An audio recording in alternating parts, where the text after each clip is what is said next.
નમસ્કાર, આપ જોઈ રહ્યા છો લખત ન્યૂઝ અપડેટ ચેનલ। તમામ સમાચાર અને અપડેટ મેળવવા માટે ચેનલને સબસ્ક્રાઇબ કરો અને બેલ આઇકન પર ક્લિક કરો જેથી તમામ સમાચાર અને અપડેટ તમને મળી રહે।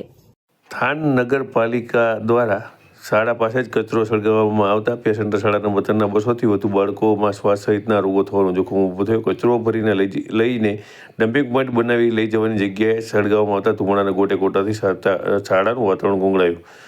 અમારા સંવાદદાતા થાનથી ભરતભાઈ દવેના જણાવ્યા મુજબ સુરનગર જિલ્લા પ્રશાસન દ્વારા જિલ્લાના નાગરિકો તેમજ બાળકોનું આરોગ્ય બની રહે તે માટે સ્વચ્છતા અભિયાન સહિતના કાર્યક્રમ કરવામાં આવે છે, પરંતુ થાન નગરપાલિકા દ્વારા થાનમાં થતી કામગીરી જ બાળકો માટે જોખમરૂપ બની હોય તેવો ઘાટ સર્જાવા પામી રહ્યો છે। થાનગઢ નગરપાલિકાના ઓફિસની બાજુમાં જ આવેલી પેસેન્ટર શાળાના વતનના બાળકોના સ્વાસ્થ્ય સાથે ચેડા થઈ રહ્યા છે। થાનગઢ પ્રાથમિક શાળામાં 200થી પણ વધારે બાળકો અભ્યાસ કરવા માટે આવે છે, પરંતુ આ બાળકોના સ્વાસ્થ્ય સાથે ચેડા થઈ રહેવાનો ઘાટ સર્જાવા પામ્યો છે। થાનગઢ નગરપાલિકાના સભ્ય કર્મચારી દ્વારા શાળાની બાજુમાં જ કચરો ઠાલવવામાં આવે છે।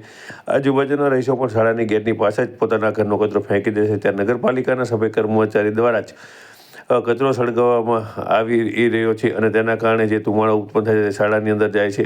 અનેકવાર સ્કૂલના સંચાલકે નગરપાલિકાને રજૂઆત કરી છે, પરંતુ નગરપાલિકાની અંદર છેલ્લા 2 વર્ષથી વહીવટદાર શાસન હોવાથી લોકોની રાવ કોઈ સાંભળતું નહીં હોવાની રાવ પણ ઉઠવા પામ્યું છે। આ કચરો કોઈ ન નાખે અને કચરો ન સળગાવે તેમજ બાળકોના ભવિષ્ય અને સ્વાસ્થ્ય સાથે ચેડા ન થાય તેવી રજૂઆત થાનગઢ કોંગ્રેસ પ્રમુખ મંગળભાઈ ભગત દ્વારા પણ અવારનવાર કરવામાં આવી હતી। કચરો સળગાવવાના થાન પાલિકાની ઓફિસની જ બાજુમાં આવેલી પેસેન્ટર શાળાના 3 બાળકો સાથે ચેડા થઈ રહ્યા છે।